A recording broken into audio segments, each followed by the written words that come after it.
Hi, I'm Alexandra Harbushka, founder of Life with Herpes. Today I want to talk to you about what it's like to date somebody with herpes.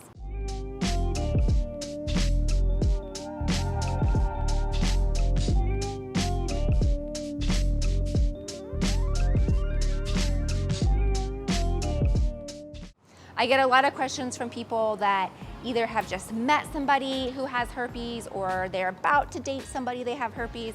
And of course, there's that OMG, right? What do I do? How is this gonna impact me? How is this gonna impact my life? How is this gonna change? So first of all, what I really want you to do is I want you to acknowledge that the person that told you that they have herpes was a huge deal for them. It was hard. It was a little bit stressful. We're scared of that rejection. So I really want you to acknowledge that he or she respects you and wants to do the right thing. So acknowledge them for that. Okay, one of the biggest fears is, can I have sex? Can I have a normal relationship? Can I prevent transmission? How do we go about this? So yes, you can have an absolute normal sex life and you can do a lot to prevent transmission. My husband and I have been together for over 5 years and he does not have herpes. So we've really practiced communication. We've practiced, really it's communication and discussing it. So yes, you can absolutely have a normal sex life. I do have other videos that talk about ways to prevent it. That's a whole nother series, so I will link that here for you. But number one way is communication. The next thing that's really important for you to know is just because this person has herpes doesn't mean they slept around. So we have this idea, we have this stigma. You have an idea in your mind of the person that has herpes. I had this idea in my mind of the person that had herpes. It's like the big bad wolf, right? We all have this idea.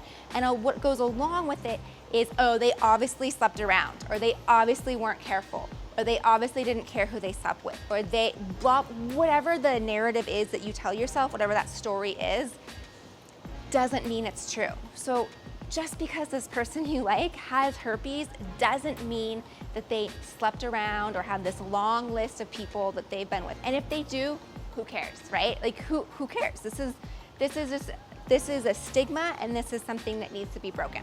The last thing that's really important for you to know when you are beginning to date someone with herpes, because of course your number one fear is, am I gonna get it? Here's what I want you to know, and it may come as a really big surprise. You've already been exposed to the herpes virus. So there are so many millions of people that have herpes. There's HSV1, there's HSV2. HSV1 is far more common. 2 out of 3 people have it. That's normally the oral herpes, doesn't mean it's always gonna be oral. 1 out of 6 have HSV2, but chances are you've already kissed somebody that has herpes and they may not have told you. You picked up a beer at a bar when you were in college from somebody that has herpes. You shared a Coca-Cola. You shared a sandwich. You had a bite of someone's pasta, whatever it is. You shared an ice cream, whatever it is. Your great aunt Ina kissed you and she has herpes. So you've already been exposed to this virus at some point in your life. So I really don't want you to look at this person as like, this is a new virus, like this is a new exposure in my life. You've already been exposed at some point. It just didn't line up for you. Or you never know, you may be one of those lucky people that it is dormant in your system and you don't actually have outbreaks. So these are just some 3 key things I want you to remember. Again, number one, this person really does care about you because they told you that they have herpes. There's a lot of people that are scared to have that conversation, so they really do respect you. So that's number one, what I want you to keep in mind. And just have the conversation. Communication is key. That really is the key to a relationship and B, preventing transmission. Okay, I'll see you soon in the next video and talk to you soon. Bye.